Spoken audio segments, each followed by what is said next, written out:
seperti ini. Di sini ada Al-Katiri. Mana Pak Haji Al-Katiri? Ini orang Arab asli. Ini kalau di tes DNA hasilnya J1 ini. Orang Arab daripada Aribah minimal J. Kalau Ba'alawi ini bukan Arab Aribah, bukan Arab Musta'aribah, orang Arab ini bukan. Sudah di tes DNA 180 orang Ba'alawi di tes DNA, itu hasilnya dia bukan orang Arab Aribah Yaman, bukan orang Musta'aribah Hijaz. Orang mana? Buang ini langsung terus. Ternyata mereka pendatang di Yaman, kemudian di sana mereka mengaku sebagai keturunan Nabi Muhammad SAW.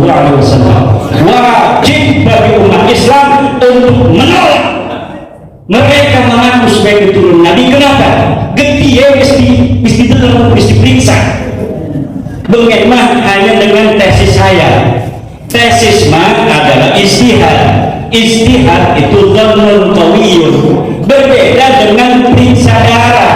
Kalau periksa darah seperti sekarang ini sudah 180 orang Ba'alawi, kabit-kabit tes DNA, hasilnya semuanya tidak ada yang keturunan Arab. Mereka hasilnya keturunan Kaukasus yang ada di pinggiran Iran, Turki, dan Turkmenistan. Disitulah mereka ada. Mesti pada kewakilan dari tes DNA lebih takut daripada kepada Allah Subhanahu wa Ta'ala. Ini kenapa? Menjaga kemuliaan nasab Rasulullah hukumnya wajib. Menjaga kemuliaan nasab Rasulullah hukumnya wajib. Man intasaba ila ghairi abihi wa huwa ya'lamu annahu ghairu abihi fal jannatu alayhi haram. Siapa orang yang menisbatkan diri kepada bukan ayahnya sedangkan dia tahu bahwa itu bukan ayahnya, maka surga adalah haram. Tapi kalau Ba'alawi ini G nama Tuhan jauh. Wah itu keturunan para baca aja ngaku-ngaku keturunan Nabi Ibrahim aja bukan. Ada. Keturunan Nabi Ibrahim itu harus J1. Dari zaman Nabi Ibrahim sampai sekarang belum terjadi mutasi genetik. Jadi apabila darah kita diperiksa yang mengaku sebagai keturunan Nabi Ibrahim, turunan Nabi Ismail, turunan Nabi Muhammad garis lurus laki-laki dari Sayyidina Ali, maka haplogramnya harus J1. Dan Ba'alawi ini Al-Attas, As-Sigab bin Syihab bin Semit bin Bar, tidak ada yang J1. Hada yadullu ala annahum laisu min dzurriyyati Rasulullah SAW bin Maryam. Dan barang siapa orang yang sudah terang benderang seperti matahari di siang hari begini masih mengakui mereka sebagai keturunan Nabi, maka mereka sama dengan mendukung orang yang sedang bermaksiat kepada Allah Subhanahu wa Ta'ala. Assalamualaikum warahmatullahi wabarakatuh. Hadirin mukarramin, guru kita bersama Roy Surya PWN Banten, Abu Yari Haji Tubagus Abdul Hakim, guru kita bersama Abu Yari Haji Aliman Anwar, Kiai Haji Sambas Al-Najar, Kiai Haji Fazilatul Asrar, Kiai Haji Yamli, dan para kiai-kiai yang lain yang hadir, baik yang di atas maupun yang di bawah, kiai semua, bahkan banyak syuriah juga yang duduk di bawah. Kiai Rahmatullah Fattani, Profesor Dr. Kiai Haji Wawan Wahyuddin, dan seluruh para syuriah PWNU Banten yang saya muliakan, Ketua PWNU Banten Kiai Haji Burjamin Hafidh beserta seluruh jajaran Tanfidiyah PWNU Banten, juga seluruh ketua lembaga, ketua Banon Muslimat NU, ibunda yang hadir. Mudah-mudahan senantiasa muslimat diberikan oleh Allah kekuatan untuk senantiasa mendampingi muslimin nabiyyin. Amin. Ketua DPW Ansor ketua lembaga-lembaga PWN Banten, baik dari RMI, karena walaupun saya ketuanya ada sekjennya itu yang harus dihormati juga, nyalon kalah Pak.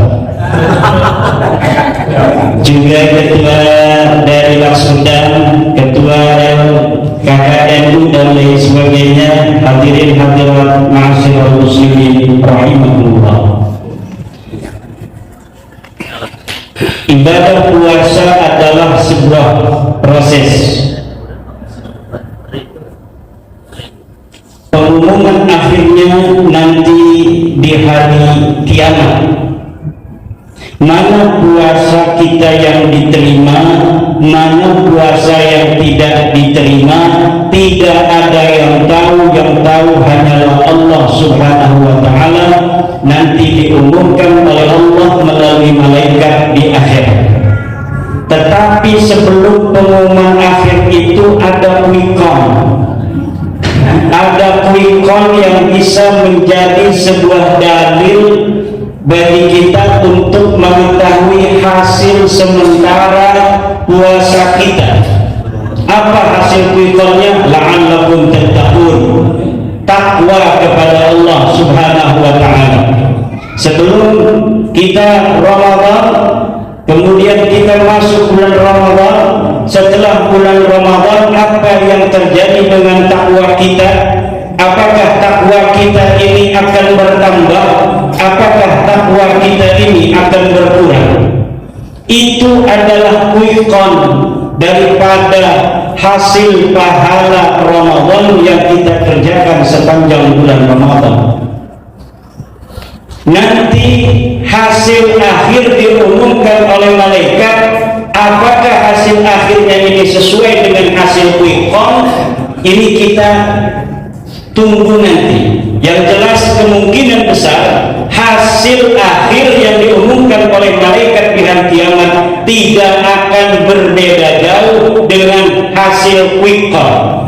Kalau sampai hasil yang diumumkan oleh malaikat berbeda jauh dengan apa yang dihasilkan oleh quick count, atau berbeda dengan catatan kita sebagai manusia sendiri yang tarawihnya 20 kali di sana dicatat 19, maka kita bisa menggugat di mahkamah pahala.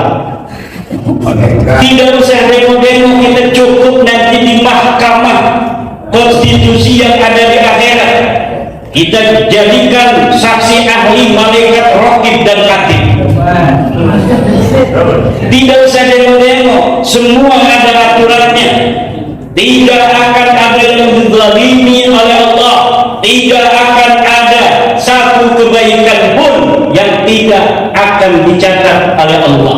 Tidak ada kebaikan luput daripada pandangan, pantauan dan pahala daripada Allah Subhanahu wa Ta'ala. Puasa itu bahasanya bahasa Sanskerta sebenarnya, digunakan oleh orang Jawa. Puasa jerong serang, jerong kresek puasa, jerong Sunda puasa. Kata orang Melayu puasa, tapi asal puasa adalah bahasa Sanskerta yang artinya pantangan. Bahasa Arabnya soma, saum, itu juga maknanya adalah al-imsaku wal inqita', menahan dan memutus. Jadi bahasa Sanskerta dengan bahasa Arab itu maknanya sama, adalah al-imsak wal inqita'. Tapi kita lebih sering menggunakan bahasa Sanskerta daripada bahasa Arab. Orang Arab mengatakan saum, orang Indonesia mengatakan puasa, orang Jawa besok kita harus puasa, katuran yai untuk menipu. Jere wong menes isukan puasa dah, isukan puasa dah, eta puasa. Kata orang Indonesia besok kita puasa. Nawaitu shomaqatin dimaknai dengan niat saya berpuasa. Kenapa ini bahasa Sanskerta yang lebih dekat ke Hindu ini lebih banyak digunakan oleh orang Indonesia daripada bahasa Saul? Seperti juga sembahyang itu lebih sering digunakan oleh orang Nusantara dibanding dengan kata sholat. Hanya di Banten yang saya tahu kata sholat itu lebih akrab daripada kata sembahyang. Tapi kalau sudah masuk ke Cirebon, ke Jawa Tengah, ke Jawa Timur, itu mereka lebih akrab dengan bahasa sembahyang. Lafaz Allah saja untuk kiai di Jawa Timur, di Jawa Tengah itu sering melafazkannya walaupun mereka orang yang fasih dengan Allah. Ini Islam model apa seperti ini? Ini adalah Islam tipologi Nusantara. Islam yang memiliki tipologi kekhasan khusus yang berbeda dengan tipologi Islam di Timur Tengah, di Eropa, di Afrika, dan di belahan bumi lainnya. Apa itu Islam Nusantara? Islam yang hadir, berartikulasi, berakulturasi dengan budaya-budaya Indonesia sejak diintrodus oleh para aulia-aulia yang menyebarkan agama Islam di tanah Nusantara. Interaksi yang tiada henti antara ajaran Islam yang universal. Ajaran Islam yang universal itu tidaklah ajaran Arab. Ajaran Islam yang universal itu bukanlah ajaran Timur Tengah. Ajaran Islam universal adalah ajaran Islam ilahiyah samawiyah yang datang dari Allah Subhanahu wa ta'ala. Cuma kebetulan Nabi Muhammad adalah orang Arab. Jadi ketika Allah Subhanahu wa ta'ala perintahkan sholat misalnya, maka ada hubungan relasi ekosistem antara perintah sholat itu dengan lingkungan sekitarnya yang menggunakan tradisi-tradisi dan peradaban Arab. Maka ketika diperintahkan sholat dan sholat itu haruslah menutup aurat, maka orang Arab yang biasa pakai sorban, orang Arab yang biasa pakai jubah, sholatnya pakai jubah dan pakai sorban. Intinya menutup aurat. Ketika Islam dibawa ke Cina, orang Cina laki-lakinya menggunakan baju tan, maka orang Cina sholatnya menggunakan baju tan. Ketika Islam bergeser ke India, orang India menggunakan baju sherwani, maka orang India ketika sholat menggunakan baju sherwani.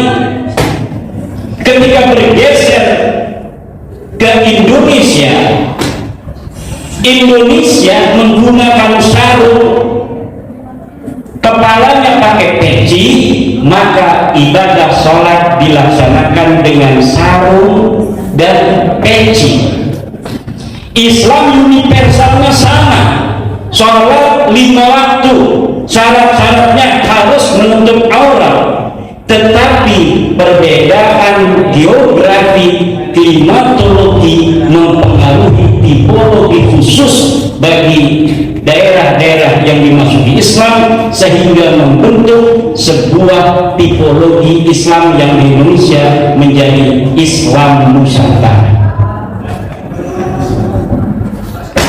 Jadi apa yang kita baca dari hadis-hadis yang ada di Bukhari, yang ada di Muslim, yang ada di Tirmidzi, yang ada di Abu Dawud, yang ada di Nasa'i, yang ada di Ibnu Majah, itu di dalamnya ada ajaran-ajaran Islam yang universal.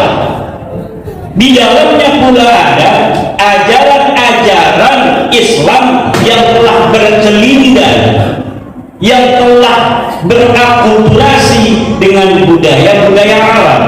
Maka menurut Nahdlatul Ulama, ini kita para ulama harus mampu memilah mana sebenarnya itu ajaran Islam yang universal dan mana itu yang sebenarnya hanya merupakan hubungan timbal balik yang tiada henti antara ajaran Islam yang universal dari Allah dengan budaya-budaya setempat, dalam hal ini budaya Arab. Maka ketika sholat ini dibawa ke Indonesia, jadinya sholat seperti kita, pakai sarung, pakai peci. Ketika zakat fitrah di Madinah itu menggunakan kurma, maka ketika orang Indonesia zakat fitrah, tidak ada yang zakat fitrah kurma, tapi zakat fitrahnya adalah beras. Di mana beras? Karena makannya beras. Makan kurma 1 kilo pun tidak akan merasa kenyang orang Indonesia itu.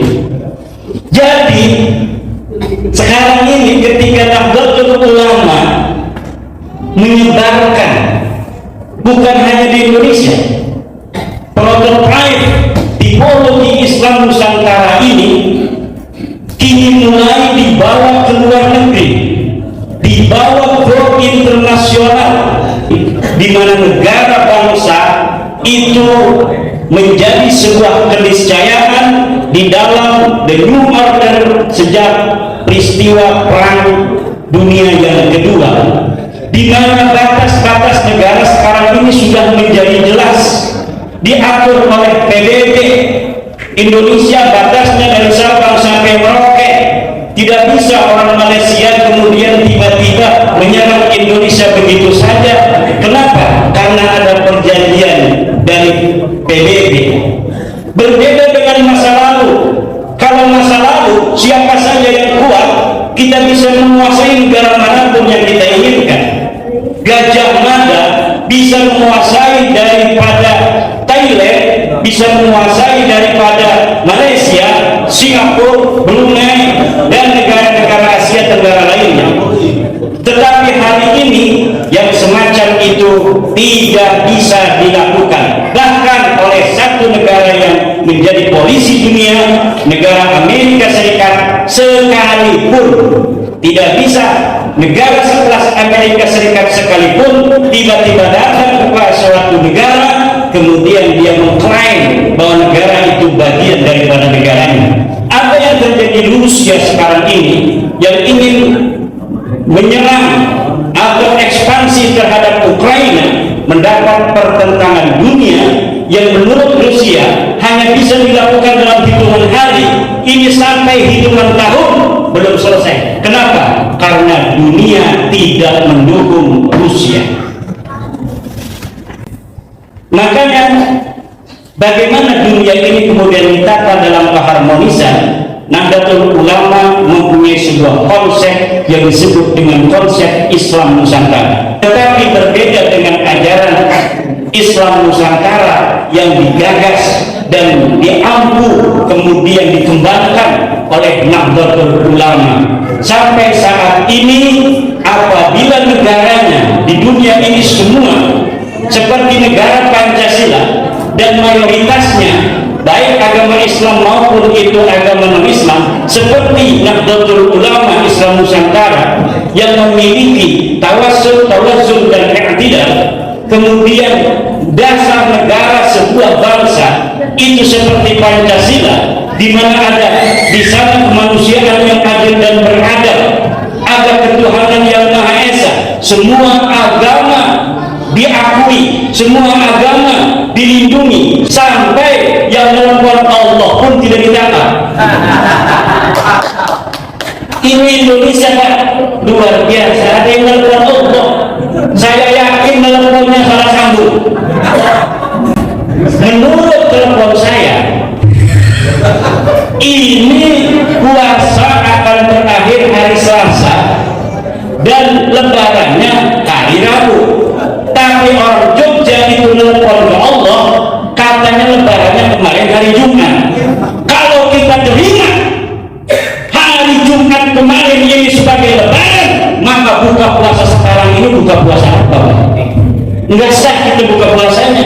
Kalau kita terima teleponnya orang Jogja kemarin ini, kita mau hajar itu orang ternyata punya anggota Ansor. Jadi enggak jadi kita ngajar itu Abah Benu itu. Ternyata setelah dapat informasi dari intelijen bangsa bahwa dia dulunya pernah di Ansor, aktivis Ansor sampai tahun 71. Jadi kira-kira kalau Ansor nih sama Banser berani-berani melepaskan diri dari PWNU dan PCNU, nasibnya akan menjadi Bang Beni begitu itu. Jadi ngacak urusannya. Makanya Ansor ini jangan macam-macam tuh. Ini Ansor harus sering silaturahmi kepada PW, betul? Harus silaturahmi kepada PB, kepada PC, ke MWC. Jangan Ansor bikin baksul masain sendiri. Inilah Islam Nusantara yang akan kita jual. Kita jual kepada dunia untuk apa? Menjaga keharmonisan dunia. Karena salah satu daripada amanah Undang-Undang Dasar kita adalah ikut serta di dalam menjaga ketertiban dunia. Ikut serta dalam menjaga ketertiban dunia. Dan NU sebagai elemen terpenting dari bangsa Indonesia, di mana 53% umat Islam yang ada di Indonesia mengaku dirinya sebagai umat Islam yang berafiliasi terhadap Nahdlatul Ulama. Maka apabila Nahdlatul Ulama bersikap tentang bahan keagamaan tertentu, ini akan signifikan efeknya bagi kebangsaan dan kenegaraan di Indonesia ini. Makanya menurut Ibnu Khaldun dalam kitab Al-Muqaddimah, demikian juga Asy-Syahristani di dalam kitab Al-Milal wan Nihal, demikian pula Lipovets di dalam bukunya Islam Observer mengatakan bahwa perbedaan geografi dan perbedaan klimatologi mempengaruhi watak manusia yang hidup di atasnya. Dari situ pula didapati bahwa Islam yang universal ini seperti air yang apabila dibawa ke cangkir akan seperti cangkir, dibawa ke gelas akan seperti gelas. Di mana diperlu di gelas, tidak bisa air ini dipaksakan airnya menjadi baku, airnya seperti air cangkir dimasukkan ke gelas, pecah gelasnya bos. Ini pula yang terjadi di Arab. Ini pula yang terjadi di Arab. Arab itu juga berbeda-beda. Arab di Timur Tengah beda dengan Arab di Maroko. Arab di Timur Tengah beda dengan Arab di sebelah laut, yaitu di Yaman. Di Yaman itu Arabnya Arab Aribah, Arab asli, keturunan Qatar. Kalau di Timur Tengah yang di Saudi, di Hijaz, itu Arabnya adalah Arab Musta'ribah, keturunan Ismail. Arab Qatar yang ada di Yaman seperti ini, di sini ada Al-Katiri. Mana Pak Haji Al-Katiri? Ini orang Arab asli. Ini kalau di tes DNA hasilnya J1 ini. Orang Arab daripada Aribah minimal J. Kalau Ba'alawi ini bukan Arab Aribah, bukan Arab Musta'ribah, orang Arab ini bukan. Sudah di tes DNA 180 orang Ba'alawi di tes DNA, itu hasilnya dia bukan orang Arab Aribah Yaman, bukan orang Musta'ribah Hijaz. Orang mana? Buang ini langsung dulu. Ternyata mereka pendatang di Yaman, kemudian di sana mereka mengaku sebagai keturunan Nabi Muhammad SAW. Wajib bagi umat Islam untuk menolak mereka mengaku sebagai keturunan Nabi. Kenapa?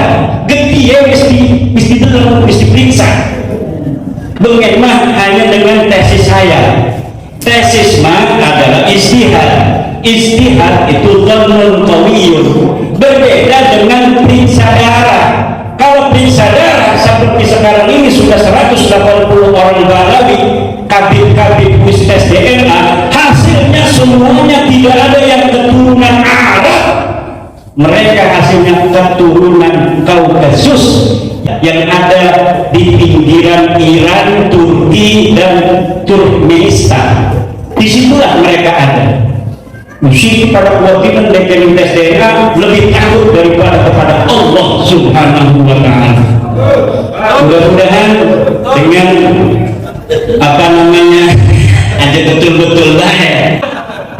Ini kenapa? Menjaga kemuliaan nasab Rasulullah hukumnya wajib.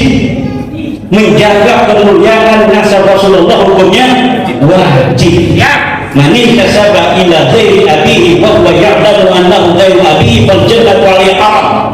Siapa orang yang menisbatkan diri kepada bukan ayahnya sedangkan dia tahu bahwa itu bukan ayahnya, maka surga adalah haram.